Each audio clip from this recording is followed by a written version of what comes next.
Welcome to UPSC Vinod. Geoscientist. Geoscientist 2026 ஓட paper தான் நம்ம இப்போ டிஸ்கஸ் பண்ண போகிறோம். ஸோ ஆல்ரெடி 10 கொஷின்ஸ் நம்ம earlier டிஸ்கஸ் பண்ணியிருந்தோம். So question number 11. So we can question number 11. Which of the following statement is correct about the advisory jurisdiction of Supreme Court of India? See, advisory jurisdiction. So Article 143 of Constitution of India lays down the Supreme Court may be required to express its opinion. Yes, Supreme Court may be. Article 143. This is advisory jurisdiction. See, what is meant by advisory jurisdiction? So Supreme Court வந்து பாத்தீங்க அப்படின்னா advice பண்ணலாம். So யாருக்கு? பிரசிடென்ட்டுக்கு. So அதை தான் வந்து சொல்லியிருப்பாங்க. So Article 143 of the Constitution of India lays down that Supreme Court may require to express its opinion. Okay. The Supreme Court's advisory opinion is binding on President. See, இங்க முக்கியமான ஒரு வார்த்தையை add பண்ணியிருக்காங்க. Binding. It's not binding. C, பேரே advisory. Advice பண்றது அப்படிங்கிறது வந்து பாத்தீங்கன்னா ஜென்ரலா அட்வைஸ் அப்படிங்கிறது நம்ம அக்செப்ட் பண்ணிக்கலாம், ரிஜெக்ட் பண்ணலாம். அப்போ the Supreme Court advisory opinion is not binding on the president under Article 143 of the Constitution of India. அப்போ statement 2 வந்து தப்பு, statement 1 வந்து கரெக்ட். ஆல்ரெடி UPSC CBI 2024ல சேம் கொஷின் வந்து கேட்டிருக்காங்க. This is PYQ repetition.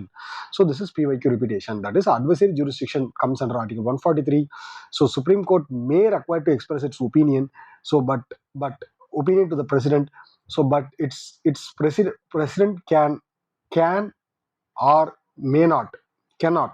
So may or may not accept the advice. So it is not binding. So answer 1 only. Anti-Iraq movement was initiated in which of the following states? Anti-Iraq movement was in Andhra Pradesh. So 1990 ஆக்சுவலாக வந்து பார்த்தீங்கன்னா anti liquor movement தான் anti arrack movement அப்படின்னு சொல்லுவாங்க.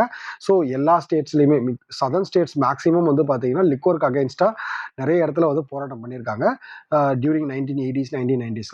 அந்த மாதிரி one of the movement தான் வந்து பார்த்தீங்கன்னா anti arrack movement. Anti arrack movement is about arrack movement is about Andhra Pradesh 1990s Dubagunta அப்படிங்கிற ஏரியாவில் எதுக்காக அப்படின்னா கவுண்டர் லிக்வரை வந்து கவுண்டர் பண்ணுறதுக்காக anti liquors. So anti-Iraq movement is against anti-liquor movement. Sorry, is an anti-liquor movement. So which is in Andhra Pradesh. Okay. So next question.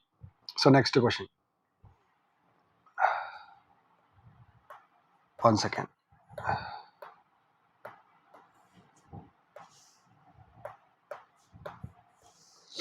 Okay. Consider the following pairs. Provisions and borrowed from. So இது வந்து ரொம்ப ரொம்ப important ஆனது. நிறைய time எக்ஸாம்ஸில் repeat ஆயிருக்கு. CDS 2017 exact same question வந்து repeat ஆயிருக்கு. Centrifugal form of federalism is taken from Canada. Yes, சென்டரை வந்து பார்த்தீங்கன்னா ஸ்ட்ரென்தன் பண்ணக்கூடிய ப்ரொவிஷன்ஸ் வந்து நம்ம கனடாலேருந்து எடுத்தோம். Centrifugal form of federalism. So federalism with strong center, அதை வந்து நம்ம கனடாலேருந்து எடுத்தோம். Yes, statement 1 is correct. Impeachment of the president, which is taken from USA. Impeachment of the president is taken from USA. Yes, 2 is correct. Concept of concurrent list is from Australia. So Australia. Concept of concurrent list from Australia. The fundamental duties is from USSR. The fundamental list duties from USSR. So USSR. So centrifugal form of federalism is from Canada. So next வந்து பார்த்தீங்கன்னா impeachment of president is from USA. Concept of concurrent is from Australia. The fundamental duties is from USSR. So only two. How many of them is correctly matched? Only 2. Question number 14.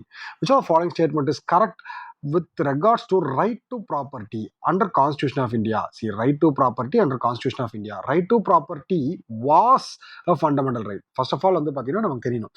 So right to property was a fundamental right. So இது வந்து பார்த்தீங்க அப்படின்னா so right to property was fundamental right. So statement 1 is correct. Right to property is made, it's legal right under Article 300A. So it is not a constitutional right. So question la வந்து constitutional rights னு கொடுத்திருப்பாங்க. No, it is under legal right. So statement 1 is correct. So next question. Which are the which of the following articles cannot be suspended during proclamation of emergency? Emergency ரிலேட்டடாக 2 question கேட்டிருக்காங்க. So maybe ப்ரிலிம்ஸில் emergency ரிலேட்டடாக question கேட்கறதுக்கு வாய்ப்புகள் ரொம்ப அதிகம். So ரொம்ப முக்கியம். Article 20 and article 21. Which of the following articles cannot be suspended? See, cannot be suspended. Article 20 and Article 21. Right to life cannot be suspended. Right to life cannot be suspended. So Article 20 and 21 cannot be suspended under national emergency. National emergency. So national emergency is 3 types. So Article 352, 352, 360 and 356. ஓகேங்களா? So proclaimed under national emergency. National emergency is Article 20 and Article 21. Which, with reference to tropical thorn forest. See, thorn forest in India, which of the following statement is correct? Thorn forest. They are found in region with less than 50 centimeter of annual rainfall. Yes, less than 50 centimeter of annual rainfall. Correct da. They found in the parts of Jharkhand. See, thorn forest naale famous ana area வந்து ராஜஸ்தான் தான். So ஜார்க்கண்ட்ல deciduous type of forest இருக்கும். ஜார்க்கண்ட்ல deciduous type of forest இருக்கும். So and also இது வந்து less than 50 centimetre of rainfall Rajasthan. So இது வந்து ரொம்ப ரொம்ப முக்கியம். யூபிஎஸ்சியில் கிராப்ஸ் கேட்குறாங்க, ட்ரீஸ் கேட்குறாங்க, தான் ஃபாரஸ்ட்டோட ட்ரீஸ் கேட்பாங்க, ஆல்ரெடி டெசிடியஸ் ஃபாரஸ்ட்டு கேட்டிருக்காங்க, எவர்கிரீன் ஃபாரஸ்ட்டும் கேட்டிருக்காங்க. So khejri so khair khejri are important plant species of தான் ஃபாரஸ்ட். பபுல், பெர், கஹிர், நீம், பலாஸ், பபுல் இதெல்லாம் எக்ஸ்ட்ரா. ஸோ இப்போ வந்து பார்த்தீங்கன்னா ஸ்டேட்மெண்ட் 2 வந்து தப்பு. It is from Rajasthan. ஜார்க்கண்ட்ல என்ன இருக்கு? டெசிடியஸ் ஃபார்ம் ஆஃப் ஃபாரஸ்ட் இருக்கு.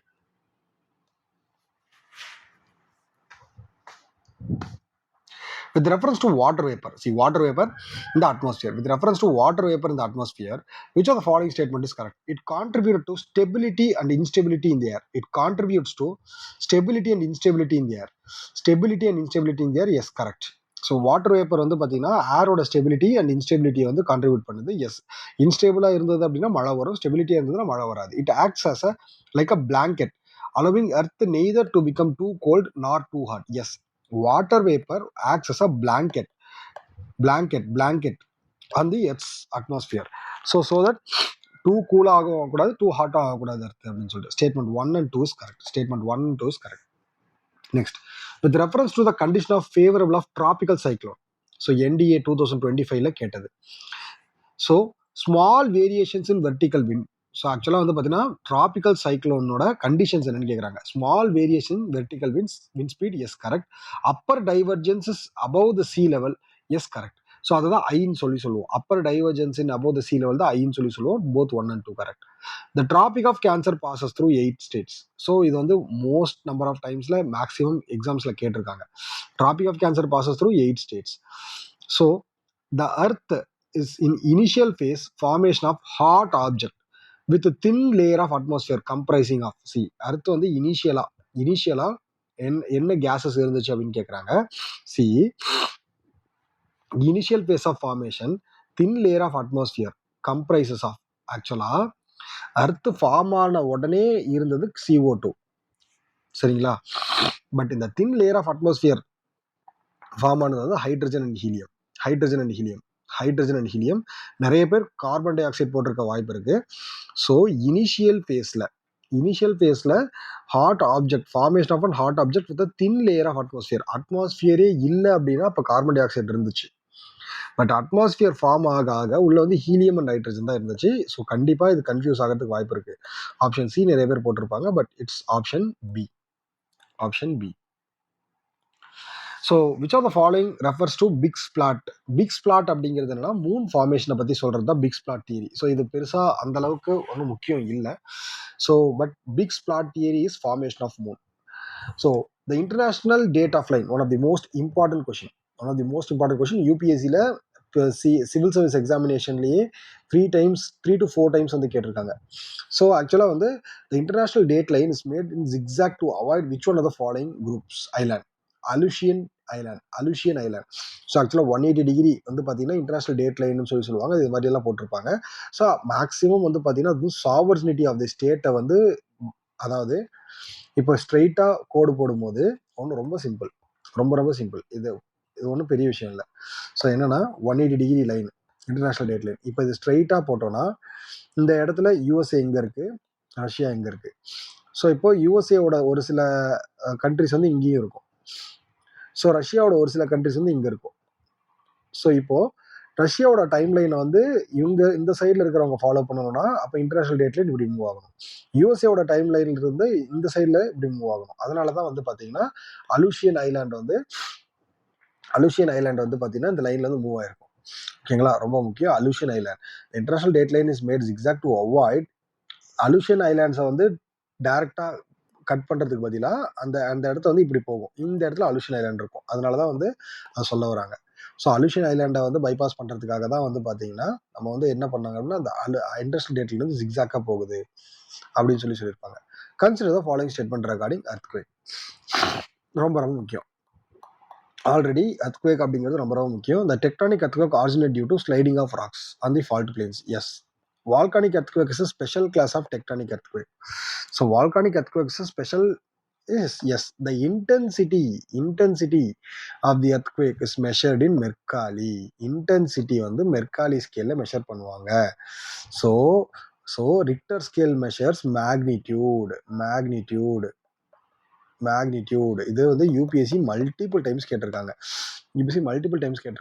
So tectonic earthquake originate due to sliding of rocks. So அதனால ஃபால்ட்ஸ் வந்து பார்த்தீங்கன்னா ஃபால்ட் பிளேன் வந்து இருக்கும், ஃபால்ட்ஸ் இருக்கும். ஸ்லைடிங் ஆஃப் ராக்ஸ்னாலே faults. Volcanic earthquake is a special class of tectonic earthquake. Yes, the intensity of the earthquake is measured in Mercalli scale. Richter scale measured magnitude of the earthquake. நம்மளுக்கு சொல்றது வந்து magnitude தான், 1 and 2 is correct. Okay, next consider the following of metamorphic rock. So metamorphic rock, they undergo recrystallization and reorganization of the original mineral. So yes, mineral formation வந்து பார்த்தீங்கன்னா ஒரு இதுலேயும் மாறும். Metamorphic அப்படிங்கிறது மாறுறது. So foliation and banding are the associated with these rocks. Yes, நீசோசைட் and cyanide. Neosite and cyanide are the example of these rocks. Yes, correct. Neosite and cyanide. Foliation and banding is also associated with metamorphic rock. Metamorphic rockல வந்து foliation and banding நடக்கும். So ஒன்று மேலே ஒன்று லேயராக வந்து பார்த்தீங்கன்னா arrange ஆகிறது. So அதே மாதிரி recrystallisation and reorganisation of the original mineral, அதுதான் அதுலேருந்து ஒரிஜினல் மினரல்லேருந்து ரீகிறிஸ்டலைசேஷன் ரீஆர்கனைசேஷன் ஆச்சு அப்படின்னா அதுதான் நம்ம என்ன சொல்லுவோம் அப்படின்னா மெட்டாமார்பிக் ராக்னு சொல்லுவோம். மூணுமே correct. Statement 1. Weathering results in mechanical disintegration and the chemical decomposition of the rock. Weathering results in mechanical disintegration and chemical composition of the rock. Yes, weathering வந்து என்ன பண்ணுது, மெக்கானிக்கல் டிஸ்இன்டெகிரேஷன் வந்து பார்த்தீங்கன்னா அதுதான் வெதரிங் அப்படிங்கிறது அரிப்பு. ஸோ அது வந்து கெமிக்கல் காம்போசிஷன் ரெண்டுமே வந்து இது பண்ணுதா? Yes, correct. Weathering is controlled by geologic and geomorphic process, but it is independent from climatic factor. So statement 2 வந்து தப்பு. வெதரிங்கில் வந்து பார்த்தீங்கன்னா yes, geologic, geomorphic and climatic ஃபேக்டரும் ஆக்ட் ஆகுது. Statement 1 is correct, but statement 2 is not correct. Statement 1 is correct, statement 2 is not correct. யூபிஎஸ்சியோட favourite area. So next type of questions வந்து next வீடியோவில் வந்து பார்க்கலாம். தேங்க்யூ.